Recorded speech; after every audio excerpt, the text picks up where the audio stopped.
Think you know the whole story? Turns out you were probably taught the half-truth.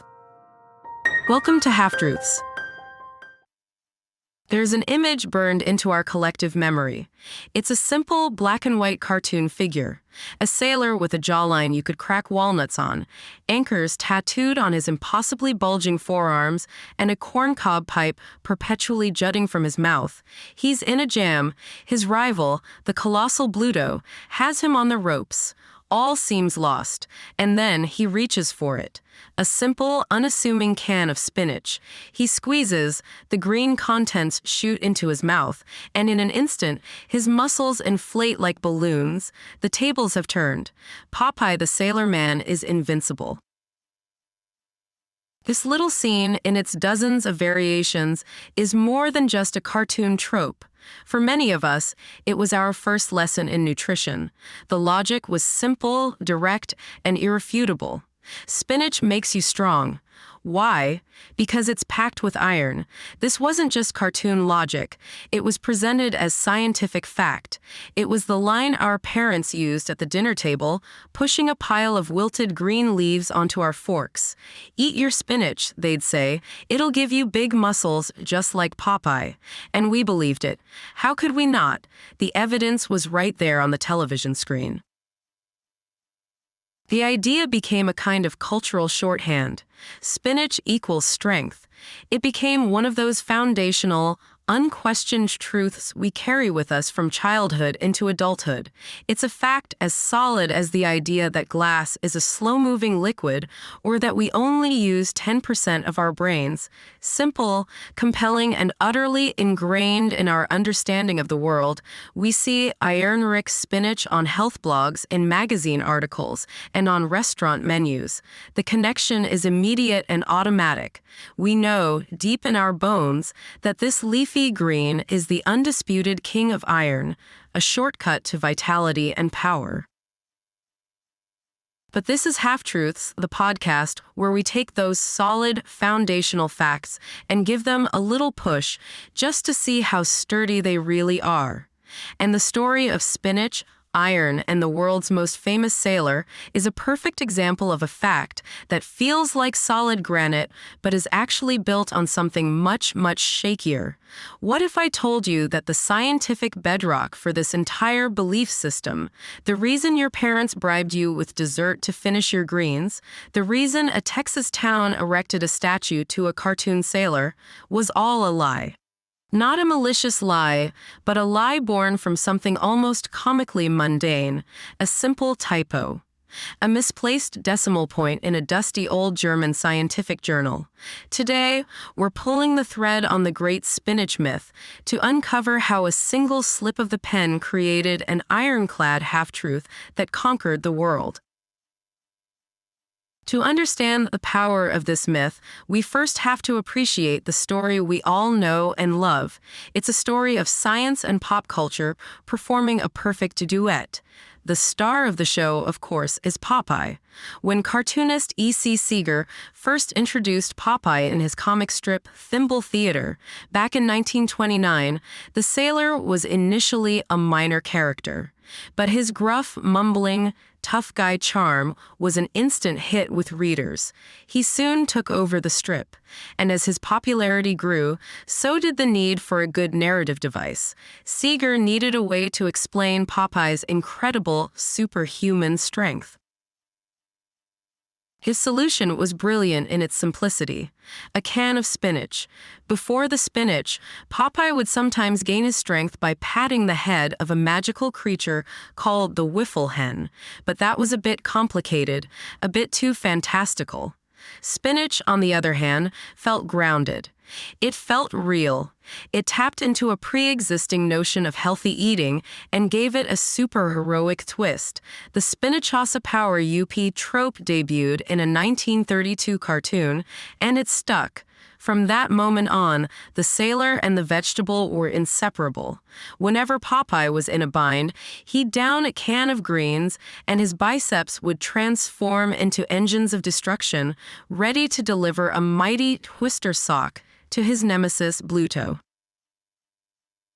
This wasn't just a clever gimmick.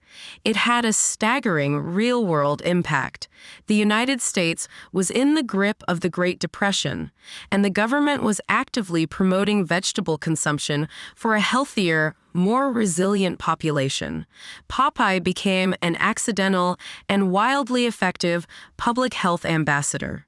American spinach producers saw their sales skyrocket by an incredible 33% in the 1930s, an increase they attributed almost entirely to the Popeye effect. The association was so powerful that the community of Crystal City, Texas, a major center for spinach farming, officially dubbed itself the spinach capital of the world, and in 1937 erected a large, colorful statue of Popeye in the center of town to honor him for his services to their industry. It still stands there today. The why behind it all seems so obvious, so scientific. Iron is a critical component of hemoglobin, the protein in our red blood cells responsible for transporting oxygen from our lungs to the rest of our body, including our muscles. Without sufficient iron, our bodies can't produce enough healthy red blood cells, leading to iron deficiency anemia, a condition whose symptoms include fatigue and weakness. The logic follows a beautifully straight line. More iron means more oxygen for your muscles, which means more energy and more strength. And spinach, everyone knew, was loaded with the stuff. It was the undisputed champion, a nutritional heavyweight. This simple, elegant equation, spinach equals iron and iron equals strength, was the perfect narrative. It was easy for parents to explain, easy for kids to understand, and it made eating your greens feel like you were fueling up for your own cartoonish feats of strength. It became nutritional gospel, passed down through generations, long after Popeye's black and white cartoons had faded from the daily airwaves. But even the most compelling stories can have a fatal flaw. And the story of spinach's mighty power has a crack running right through its foundation.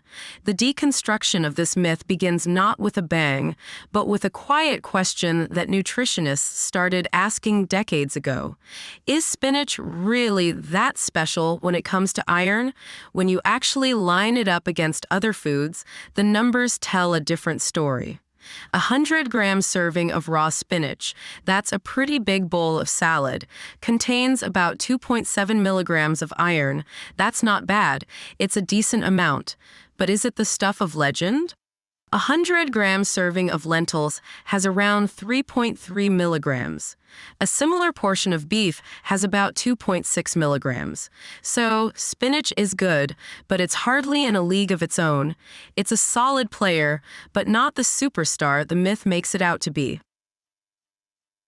But the problem gets even bigger. The dirty little secret of nutrition isn't just about how much of a nutrient a food contains, but how much of it your body can actually use. This is a concept called bioavailability, and this is where the case for spinach really starts to crumble. Spinach is packed with a compound called oxalic acid, or oxalates. Oxalates are known as antinutrients because they bind to minerals like calcium and, crucially for our story, iron. When you eat spinach, the oxalic acid latches onto the iron molecules, forming iron oxalate. This new compound is very difficult for your intestines to absorb. So, a significant portion of that 2.7 milligrams of iron just passes straight through your system, unused. Your body simply can't get to it. In fact, some studies suggest that as little as 2% of the iron in spinach is actually bioavailable. Compare that to the iron from meat sources, known as heme iron, which has a bioavailability of 15 to 35%. Suddenly, spinach isn't looking so mighty after all. So where did this legendary, world-changing idea of super spinach come from? To find the answer, we have to travel back in time to the Kingdom of Prussia in 1870. The world of nutritional science was in its infancy. Chemists across Europe were meticulously burning foods down to ash and analyzing their mineral content, trying to unlock the secrets of what made our bodies work. One such chemist was a man named Erich von Wolff.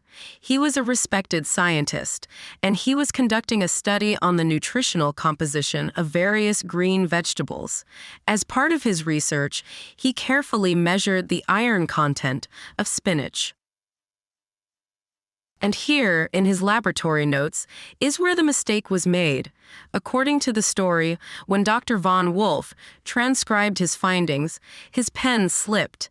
He noted that a 100-gram serving of spinach contained 35 milligrams of iron. The real figure, discovered by his own analysis, was 3.5 milligrams. A single, catastrophic, misplaced decimal point. An error of a factor of 10. This wasn't a scientific miscalculation or a flawed experiment. It was, by all accounts, a simple clerical error. But this was an age of burgeoning scientific authority. The data was published in a reputable journal. And once a fact makes its way into the official scientific record, it takes on a life of its own. Other researchers, working on their own nutritional guides and textbooks, cited von Wolff's study. They had no reason to doubt it. The figure was repeated again and again in different publications, each new citation lending it more weight and credibility. The number spread from academic circles to medical textbooks and eventually to the public. By the early 20th century, the idea that spinach contained an astronomical amount of iron was firmly established as scientific fact. No one thought to go back and retest the original sample. They just trusted the literature. The lie had become the truth. It wasn't until 1937, ironically the same year Crystal City erected its Popeye statue, that German scientists retested spinach and discovered the error. They published the correction, but by then it was too late. The myth was already a celebrity, and the quiet, boring correction could never compete with the sensational power of the original story, especially now that it had a charismatic, muscle-bound sailor as its global spokesperson. The decimal point error was finally and definitively debunked for the English-speaking world in a 1981 article in the British Medical Journal, but even today, the ghost of that extra zero still haunts our perception of spinach. So now we arrive at the real story, which, as is so often the case, is a little more complicated and a lot more interesting than the myth it replaces. The truth is that spinach is a perfectly healthy vegetable. It's a great source of vitamins K, A, and C, as well as folate and manganese. And yes, it contains iron. It's just not the nutritional silver bullet that the myth promised. Its iron content is good, but not extraordinary. And its bioavailability is poor due to those pesky oxalates. So, the scientific premise of the Popeye effect is, to put it mildly, deeply flawed. You would need to eat a truly colossal, almost comical amount of spinach to get a significant, strength-boosting dose of iron. But here's the second fascinating twist in the tale. Was Popeye's creator, E.C. Seeger, even aware of this inflated iron claim when he chose spinach as his hero's power source? The timeline suggests it's very possible he wasn't. The story of the decimal point error, while true, might not be the direct cause of the Popeye phenomenon. It's more like they were two separate narratives that, by a stroke of historical luck, collided and fused together into one unstoppable myth. Some historians argue that Seeger's choice of spinach had less to do with iron and more to do with another nutrient that was making headlines in the 1920s and 30s: vitamin A. During that era, vitamin A deficiency was a serious public health concern, and its importance for vision, growth, and overall health was being heavily promoted. And what's a fantastic source of vitamin A? You guessed it, spinach. There's even a piece of direct evidence. A caption from a 1932 Popeye comic strip reads, "Spinach is full of vitamin A, and it's what makes folks strong and healthy." Iron isn't even mentioned. It seems the original marketing angle for Popeye's favorite food might have been focused on vitamin A all along. The public, however, was already primed by decades of faulty science to believe in the iron connection. So, when people saw Popeye get strong from spinach, their minds automatically went to the fact they already knew. Spinach is packed with iron. So, what we have isn't a simple case of A causes B. It's not that a scientific typo directly inspired a cartoonist. Instead, we have two parallel stories. In one, a clerical error in a German lab creates a persistent scientific myth about iron.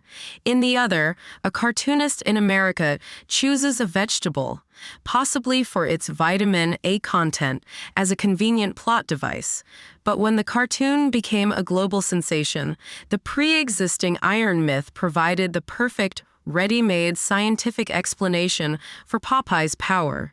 The cartoon gave the scientific error a famous face, and the scientific error gave the cartoon a veneer of factual legitimacy. They reinforced each other, creating a cultural feedback loop that was far more powerful than either story would have been on its own. The real story isn't just about a typo. It's about a coincidence. It's about how a popular narrative can latch onto a faulty piece of data to make itself seem more true, and in doing so, cements that faulty data in the public consciousness for nearly a century. We began this journey with a simple, powerful image: Popeye, his muscles bulging, made invincible by a can of spinach. This was the story we were all sold, a straightforward tale of how a humble vegetable, supercharged with iron, could bestow superhuman strength. It was a perfect piece of nutritional marketing, a story so good it had to be true. But as we peeled back the layers, the simple story dissolved into something far more complex. We discovered that the foundation of this myth, the legendary iron content of spinach, was the result of a misplaced decimal point, a tiny error with enormous consequences. We learned that even the iron that is in spinach is largely locked away by a chemical compound called oxalic acid, inaccessible to our bodies. And in the final twist, we found that the link between Popeye and the iron myth might have been a happy accident. His creator may have been thinking of vitamin A all along, but the culture at large, already primed by the decimal point error, happily supplied the iron narrative themselves. The myth and the cartoon latched onto each other, creating a cultural touchstone that has endured for almost 100 years. So, why does correcting this particular half-truth matter? It's certainly not to discredit spinach. It's a wonderful, nutrient-dense food that we should all probably eat more of. The point isn't that spinach is bad. It's that the story we tell about it is wrong. This story matters because it's a perfect case study in how facts are made. It shows us that scientific knowledge isn't always a clean, linear progression toward truth. It can be messy, marked by human error, and subject to misinterpretation. More importantly, it demonstrates that once a piece of misinformation enters the public sphere, especially when attached to a compelling and memorable narrative like Popeye, it becomes incredibly difficult to dislodge. The truth that spinach has a moderate amount of poorly absorbed iron is nuanced and a little bit boring. The myth that spinach is an iron-powered superfuel is simple, exciting, and cinematic. And in the battle for our belief, the better story almost always wins. It teaches us to be critical, to ask where the facts we take for granted actually come from, because sometimes the most deeply rooted and widely accepted truths can grow from the soil of a single, simple mistake. The story of spinach isn't really about the nutritional value of a leafy green. It's about the incredible, enduring strength of a well-told fabrication, and how one misplaced dot on a page can shape what the world puts on its dinner plate. Now you know the real story. What other half-truths are still out there? If you enjoyed this episode, please subscribe, leave a comment, and join us next time. Until then, stay curious.